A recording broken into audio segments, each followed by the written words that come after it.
ബാക്കിയുള്ള നോക്കിയിട്ടാണ് അവരുടെ നേരെ അങ്ങനെ അട്രോസിറ്റി ഉണ്ടായിട്ടുണ്ടോ ഇല്ല എന്നുള്ളതിന്റെ ഒരു കാര്യങ്ങൾ മുന്നോട്ട് പോകുള്ളൂ. പക്ഷെ അതേസമയം തന്നെ നാർക്കോട്ടിക്സിന്റെ ഉപയോഗം ഉണ്ട് എന്ന് ബ്ലഡിലോ മറ്റു കാര്യങ്ങളിലോ കണ്ടെത്തുകയോ ഇപ്പോൾ നിങ്ങൾ നേരത്തെ സൂചിപ്പിച്ച പോലെ ഉള്ള ഏതെങ്കിലും രീതിയിലുള്ള കാര്യങ്ങൾ കണ്ടെത്തിയാൽ യൂസ് ആൻഡ് കൺസംഷൻ എന്നുള്ള രീതിയിൽ മാത്രമായിരിക്കും അതിൽ പിടിക്കാൻ സാധിക്കല്ലാണ്ട് ഇപ്പൊ ഇതിന്റെ സെയിലോ അല്ലെങ്കിൽ അത് അമിതമായിട്ട് സൂക്ഷിച്ചു എന്നുള്ളൊരു കണക്കൊന്നും കിട്ടാൻ വഴിയില്ലല്ലോ.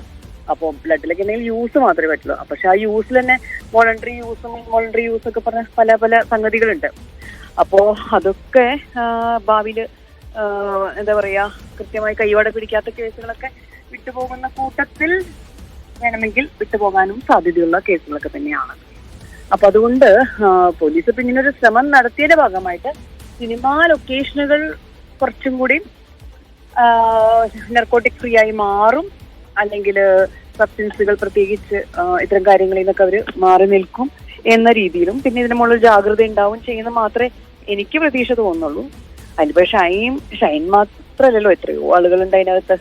അപ്പോ ഒരു ഷൈനെ നമുക്ക് കാണാൻ പറ്റി എന്ന് മാത്രമേ അതിലുള്ളൂ എന്നാണ് എനിക്ക് മനസ്സിലാവുന്നത്. വിൻസിയുടെ പരാതി ജെനുവിനാണ്. വിൻസിയുടെ പരാതിയിൽ ഇപ്പോ അങ്ങ് സൂചിപ്പിച്ചതുപോലെ സിനിമാ സെറ്റുകൾ നാർക്കോട്ടിക്സ് ഫ്രീ ആവണം, അതിനു വേണ്ടിയുള്ള ഒരു നടപടിയും ഇതുവരെ പോലീസ് പ്രഖ്യാപിച്ചിട്ടുമില്ല, ഇതുവരെ സ്വീകരിച്ചിട്ടുമില്ല. ഇതിപ്പോ ഗവൺമെന്റ് കൃത്യമായ നിലപാടെടുക്കണം.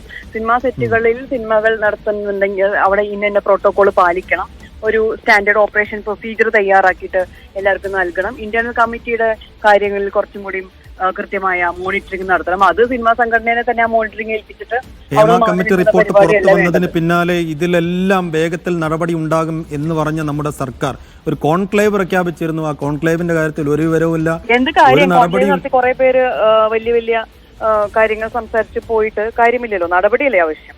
ഞാൻ പറയുകയാണെങ്കിൽ ഇതൊക്കെ മോണിറ്റർ ചെയ്യാനുള്ള സംവിധാനമാണ് വേണ്ടത്. അതിന് വിമൻ ആൻഡ് ചൈൽഡ് എന്ന് പറഞ്ഞ ഡിപ്പാർട്ട്മെന്റ് ഉണ്ട്, പോലീസിംഗിൽ ഡിപ്പാർട്ട്മെന്റ് ഉണ്ട്.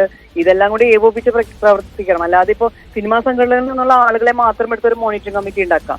അത് അവർക്ക് തോന്നിയ പോലെ ഇപ്പൊ കണ്ടില്ലേ, പേര് പറയരുതെന്ന് പറഞ്ഞ ആൾക്കാരെ പേര് വിളിച്ച് പറഞ്ഞു കൊടുക്കുക തുടങ്ങിയ സംഗതികളൊക്കെയാണ് അവിടെ സംഭവിക്കുന്നത്. അപ്പൊ അതിന്റെ ഒരു സുതാര്യത അത്തരം കാര്യം അതൊക്കെ സത്യസന്ധമായിട്ട് ചെയ്യാൻ പറ്റിയിട്ടുള്ള ആൾക്കാരെയാണോ വെച്ചിരിക്കുന്നത്? ഇതൊക്കെ വലിയ വിഷയമാണ്. ഇതൊക്കെ വീണ്ടും വീണ്ടും അവർ ഇപ്പൊ ഞാൻ ചെയ്യുന്ന കുറ്റത്തിന് എന്റെ ഇടയിലുള്ള ആളുകൾ തന്നെ വെച്ച് കഴിഞ്ഞിട്ട് എന്താ കാര്യം? അപ്പൊ അതിനകത്ത് എങ്ങനെയാണ് ഒരു ഐ സി പ്രവർത്തിക്കുന്നത്? ഐ സിയുടെ മുകളിൽ മോണിറ്ററിംഗ് കമ്മിറ്റിക്ക് അധികാരമുണ്ട് എന്നൊക്കെയാണ് ഇന്നലെ സജി നമ്പിയായിട്ടൊക്കെ പറയുന്നത്. അത് ഏത് വകുപ്പ് പ്രകാരമാണെന്ന് എനിക്കറിയില്ല. അപ്പൊ അതൊക്കെ വലിയ വിഷയമാണ്. രഹസ്യ സ്വഭാവത്തിൽ നൽകിയ ഒരു പരാതി പുറത്താവുന്നു. അതാണ്, അതൊന്നും സൂക്ഷിക്കാൻ കഴിയില്ലാത്ത ആൾക്കാരെയാണ് വനിതാ കമ്മീഷൻ ഏൽപ്പിച്ചതെന്നുള്ളത് വളരെ സങ്കടകരമായിട്ടുള്ള കാര്യമാണ്. കാരണം അതൊന്നും എങ്ങനെയാണ് ഒരു മോണിറ്ററിംഗ് കമ്മിറ്റീനെ വെക്കാൻ സാധിക്കുന്നത്?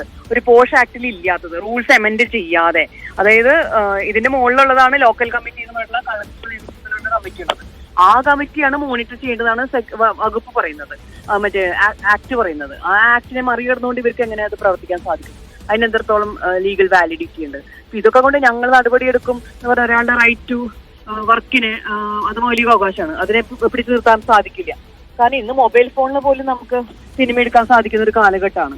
അപ്പോ എത്രയോ പേര് ഷൈനെ പോലെയുള്ള നല്ല പ്രതിഭാതനായിട്ടുള്ള നടന്മാര്, നല്ല ബിസിനസ് കിട്ടുന്ന ആൾക്കാര് തുടങ്ങിയ ആൾക്കാർക്കൊക്കെ ഇഷ്ടംപോലെ സിനിമ നടത്താനും ഒക്കെ സാധിക്കും. അപ്പൊ അതുകൊണ്ട് തന്നെ കാര്യങ്ങൾ ചെയ്യുമ്പോൾ ഷൈന എന്തായാലും അമ്മയും വിളിച്ചു വരുത്തിയിട്ടുണ്ട്. ഐ സിക്ക് മുന്നിൽ തിങ്കളാഴ്ച ഹാജരാകുമെന്ന് കരുതുന്നു. അപ്പൊ വിൻസിയുടെ പരാതിയിൽ അമ്മ ഒരു സീരിയസ് ആയ ആക്ഷൻ എടുക്കും, അന്വേഷണം നടത്തുമെന്നൊക്കെ ഒരു പ്രതീക്ഷ അങ്ങേക്കുണ്ടോ? വലിയ പ്രതീക്ഷയൊന്നുമില്ല. നമ്മൾ കണ്ടിട്ടുള്ളതാണ്. കുറച്ചു നാളത്തേക്ക് വേണമെങ്കിൽ ഒരു താക്കീതോ വിലക്കും. പക്ഷെ അത് വാട്ടെവർ എന്ത് തന്നെ ആയാലും, എത്ര ചെറിയ പരാതിയാണെങ്കിലും ഒരു പരാതി ഉന്നയിക്കപ്പെട്ടു എന്നതും ആ പരാതി പരിഗണിക്കുന്നു എന്നുള്ളതും ഇതൊരു മെസ്സേജ് ആണ് എന്ന് മാത്രമേ ഞാൻ ഇതിനെ കാണുന്നുള്ളൂ. അല്ലാണ്ട് ശിക്ഷിക്കപ്പെടുമെന്നും ആ രീതിയിൽ ഒരു വലിയ മാതൃകാപരമായ സംഗതി കേരളത്തിൽ സംജാതമാകുമെന്ന് ഞാൻ വിശ്വസിക്കുന്നില്ല. അതിനുള്ള സംഗതി നമുക്കില്ല. അതിനുള്ളൊരു കാലിബർ നമുക്ക് വേണം. അതില്ല, നമുക്ക് നിയമപരമായും ഇല്ല, അതിന് എക്സിക്യൂട്ടീവ് പവറും ഇല്ല, ലെജിസ്ലേറ്റീവ് പവറും ഇല്ല. ശരി, നന്ദി അഡ്വക്കേറ്റ് ആശ പ്രതികരിച്ചതിന്. ഏതായാലും 1.5 മണിക്കൂർ പിന്നിടുന്നു. കൃത്യം 10 മണിക്ക് എറണാകുളം നോർത്ത് പോലീസ് സ്റ്റേഷനിൽ ഷൈൻ ഹാജരാകുന്നു. ചോദ്യം ചെയ്യൽ എപ്പോൾ മുതൽ ആരംഭിച്ചു എന്നതിൽ ഇനി വ്യക്തത പറയണം. എന്തായാലും 1 മണിക്കൂറിലധികമായി ചോദ്യം ചെയ്യൽ തുടരുന്നുണ്ട് എന്നതാണ് നമ്മൾ മനസ്സിലാക്കുന്നത്. 32 ചോദ്യങ്ങളടങ്ങിയ ചോദ്യാവലിയാണെങ്കിലും സ്വാഭാവികമായും ഷൈൻ്റെ ഉത്തരങ്ങൾക്കനുസരിച്ച് ഉപചോദ്യങ്ങൾ ഉയരും. അങ്ങനെയെങ്കിൽ കുറേ അധികം സമയം ഈ ചോദ്യം ചെയ്യൽ നീണ്ടുപോകാൻ ഇടയുണ്ട്. നിലവിൽ പരാതികളില്ല, അറസ്റ്റ് ചെയ്യാനുള്ള വകുപ്പുകളില്ല, ഒന്നുമില്ല. പക്ഷേ ഈ മൊഴികൾ അനുസരിച്ച് ചോദ്യം ചെയ്യൽ പുറത്തു വരുന്ന അദ്ദേഹത്തിൻ്റെ പ്രതികരണം അനുസരിച്ച് പുതിയ കേസ് രജിസ്റ്റർ ചെയ്യാം, പോലീസിനെ വേണമെങ്കിൽ അറസ്റ്റ് ചെയ്യാം, ഇതൊക്കെ ചെയ്യാം. അപ്പോൾ പോലീസ് സീരിയസ് ആയി ഇതിനെടുക്കുന്നുണ്ടോ എന്ന് തന്നെയാണ് ഏറ്റവും പ്രധാനപ്പെട്ട ചോദ്യം.